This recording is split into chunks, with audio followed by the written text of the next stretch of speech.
এদিকে নেশনস লিগের রাতে চূড়ান্ত হবে সেমিফাইনাল লাইন আপ। কোয়ার্টার ফাইনালের দ্বিতীয় লেগে মুখোমুখি 8 দেশ। হাই ভোল্টেজ ম্যাচে নেদারল্যান্ডসকে আতিথ্য দেবে স্পেন।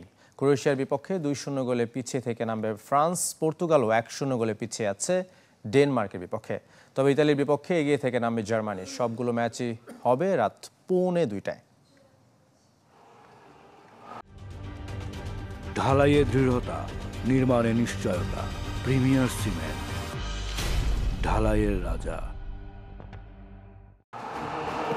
সেরা 8 দলের লড়াই শেষের অপেক্ষায়।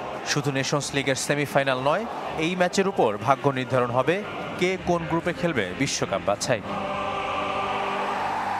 নেদারল্যান্ডসের মাঠে শেষ সময়ের গোলে 2-2 গোলে সমতা নিয়ে ফিরেছে স্পেন। এবার ঘরের মাঠে খেলা বাড়তি অনুপ্রেরণা দিচ্ছে। 22 কম্পিটিটিভ ম্যাচ ধরে অপরাজিত দে লা ফুয়েন্তের দল। স্কোয়াডের সবাই দারুণ ছন্দে। Nico Williams, Alvaro Morata, Lamine ইয়ামালরা আক্রমণের নেতৃত্বে। নেই কোনো ইনজুরি সমস্যা। স্পেন হতে পারে নেশনস লিগ এবং ইউরো চ্যাম্পিয়ন, কিন্তু তাদেরও সেমিফাইনালে জায়গা খুঁজতে হচ্ছে। সেরা দলগুলো সফল হতে হলেও কষ্ট করতেই হবে। ভ্যালেন্সিয়ায় নিজেদের পিছিয়ে রেখেই নামছে নেদারল্যান্ডস। তবে দলের সামর্থ্যের কথাও অজানা নয় ডাচ কোচ রোনাল্ড কোম্যানের। দু দলের 13 দেখায় অবশ্য এগিয়ে সফরকারীরা, জিতেছে 6টি। স্পেন বর্তমান চ্যাম্পিয়ন, সঙ্গে তাদের মাঠে খেলবো আমরা। অবশ্য তারা এগিয়ে, তবে ভালো লাগার বিষয় হলো আমরা তাদের যতটুকু সম্মান করি তারা আমাদের ততটাই করে।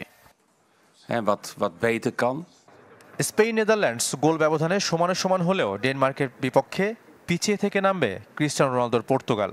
শেষ 4 নিশ্চিত করতে গোলের বিকল্প নেই, যা করতে সাহায্য করবে স্বাগতিক দর্শক। বিশ্বাস CR7-এর। আমরা জানি একটা কঠিন ম্যাচ হবে।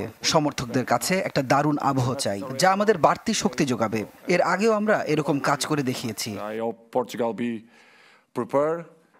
প্রথম লেগে গোল করে রোনালদোর সামনেই তার আইকনিক সু উদযাপন করেছেন রাসমুস হয়লুন্ড। এমন উদযাপন অসম্মানজনক কিনা সে প্রশ্নেরও উত্তর দিয়েছেন পর্তুগিজ তারকা। সে আমাকে অসম্মান করার জন্য করেনি, বরং আমাকে সম্মান জানিয়ে। বিশ্বের বিভিন্ন খেলোয়াড় এই উদযাপন করে, আমার জন্য এটা সম্মানের। শেষ ম্যাচে ডেনমার্ক ভালো খেলেছে, তবে এটা হবে ভিন্ন ম্যাচ। এদিকে শেষ 4 নিশ্চিত করতে কাজটা কঠিন ফ্রান্সের জন্য।